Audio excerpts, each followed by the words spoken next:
Welcome, you've come to a quiet place, a place where names echo across time and mysteries are not solved, only softened by silence. Tonight we meet a figure wrapped in sacred obscurity, a name whispered through generations, mentioned in Genesis, echoed in Psalms, and reverently invoked in the New Testament. Melchizedek, priest of the Most High God, king of Salem, and somehow, without beginning or end, you will not find his childhood written. No lineage, no tribe, no tomb. And yet, his presence lingers, calm, powerful, undisturbed. Tonight, we will enter his world, but not with haste. We will walk slowly through ancient hills, taste the warmth of shared bread and wine, and linger in the stillness of a temple unseen. First, we will explore the ordinary rhythms of ancient Salem, the quiet city before Jerusalem wore its crown. Then we will watch his encounter with Abraham, a moment that glows like candlelight in the long corridors of Scripture. Afterward, we will pause in the mystery, asking what ancient traditions, scrolls, and seekers have said of this sacred stranger. And finally, we will contrast his gentle kingship with the rulers of the land, those crowned by conquest, not peace. Let yourself breathe deeper. Let the questions wait. Tonight is not for solving, but for sinking into the story. We begin in the early morning light of Salem, where a priest walks the stone paths, blessing bread and silence. Daily life in ancient Salem. Imagine yourself waking before dawn. The sky is pale violet, cool and quiet. Mist drifts gently over the low hills of Canaan. The scent of fig leaves and warm earth rises from the ground, and somewhere nearby, a ram bleats in the distance. You are in ancient Salem, a city whose name means peace.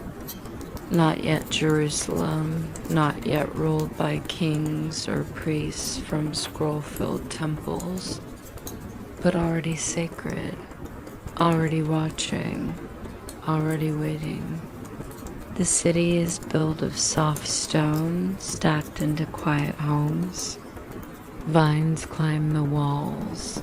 Courtyards are swept clean with branches.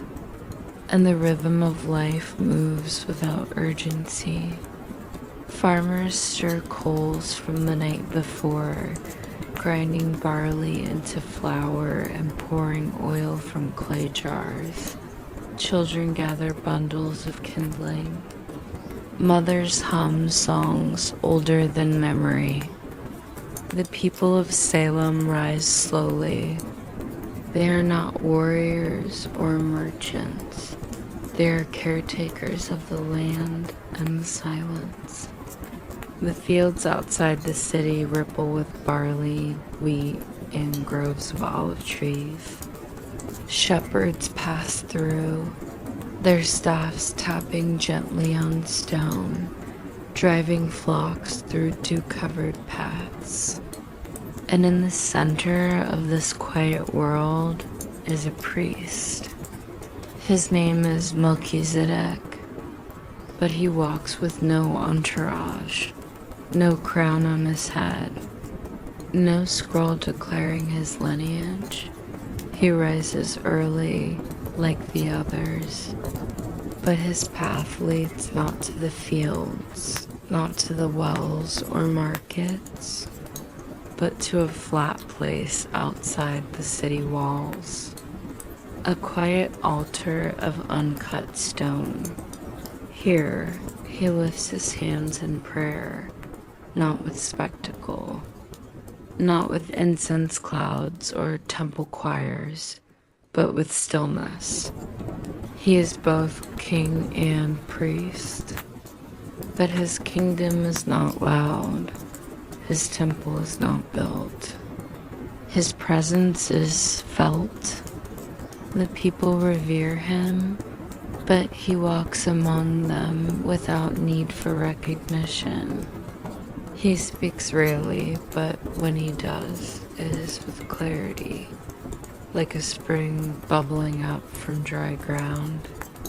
He offers bread to the hungry, wine to the weary, blessings to those in need of peace, and still, no one knows where he came from. His story is not passed through family trees. There are no childhood tales, no aging face, no record of his death. Just a rhythm, a man who blesses, a priest who never claimed the title, but held it. In this early city of Salem, before kings and conquerors would rename it, there was peace. A peace tended quietly by Melchizedek, like a candle sheltered from the wind. And that peace, like his story, would linger. Biography and encounter with Abraham. There is a moment so brief you could miss it. Just a few verses in Genesis. A passing scene on the road back from battle. But in that moment, a king meets a patriarch, a priest meets a prophet, and heaven itself seems to pause. Abraham, still called Abram then, had just returned from rescuing his nephew Lot. He was weary, dust covered, blood still drying on the edges of his garments. He had seen war. He had faced kings. He had claimed no treasure for himself. And as he walked through the valley of Shava, the king's valley, a figure approached. Not a warrior, not a rival, not a man seeking payment, but Melchizedek. He brought no sword, only bread and wine. And then he blessed Abram. Blessed be Abram by God Most High, possessor of heaven and earth. And blessed be God Most High, who has delivered your enemies into your hand. And Abram, the man chosen by God, gave him 1/10 of everything. No demand was made, no ritual was required, just recognition. Recognition of something ancient, something holy. In that brief exchange, bread, wine, blessing, and offering, something deeper was revealed. Not just generosity, but priesthood, a lineage not bound to tribe or temple. Melchizedek appeared and then vanished from the pages of Genesis. No origin, no death, but his presence lingered. Later, David would sing of him in the Psalms, "You are a priest forever in the order of Melchizedek." And still later, in the New Testament, he would appear again as a symbol of eternal priesthood, a shadow of Christ, a bridge between heaven and earth. Was he a man, an angel, a pre-incarnate echo of the divine? Scripture does not say. It only records the meeting, the blessing, the bread, and the wine. And that was enough to mark him as the priest with no beginning and no end. Mystery and ancient interpretations. To speak of Melchizedek is to step into a space outside of time. He appears without genealogy, without mother, without father, without recorded birth, without recorded death. He is simply there. The book of Hebrews, written centuries after Genesis, draws out this very mystery, calling him a priest forever and likening him to the Son of God. Not because Melchizedek was divine necessarily, but because his story had no beginning or end on paper. The silence, the gaps, the absences became an invitation. And across generations, people stepped in. The Dead Sea Scrolls whisper of Melchizedek in language usually reserved for the divine. In one fragment, he is portrayed as a heavenly figure, leading angels in battle, declaring the year of God's favor, ushering in justice. To the common community, he may have been more than a man, a messianic being, an agent of God's final restoration. Others believed he was Shem, Noah's son, still alive, ancient, carrying sacred knowledge forward after the flood. Still others imagined him as an angel, a celestial priest who descended for a single purpose: to meet Abram, to bless him, and to vanish. The mystery deepens in his offerings: bread and wine, not the meat of sacrifice, not the blood of bulls or goats, but a quiet table. Symbols of hospitality, yes, but also of covenant, of communion.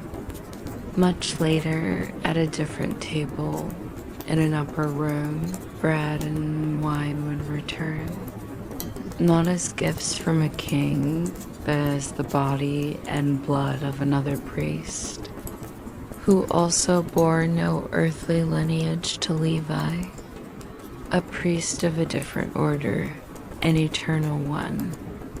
Melchizedek becomes a shadow, a type, a prophetic whisper, and in that shadow there is room for wonder, room for silence, room for awe, because what is left unspoken often lingers longer. A name, a blessing, a road in the valley, and a mystery that invites you to listen, not for answers, but for meaning. Contrast priestly power versus temporal thrones in the ancient world.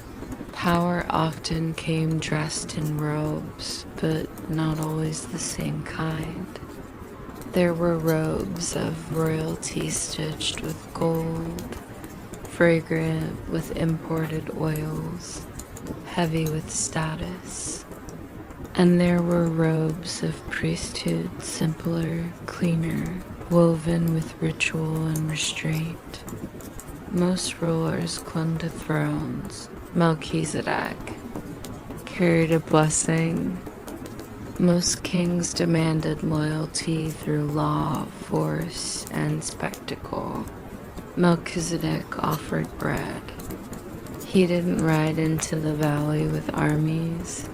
He didn't claim Abram's land or wealth. He simply stood briefly, silently between heaven and earth, a priest and a king, In contrast, the kings of Sodom and Gomorrah, mentioned just before and after Melchizedek in the Genesis account, represent a different type of rule. Their names linger with judgment, their cities with ash.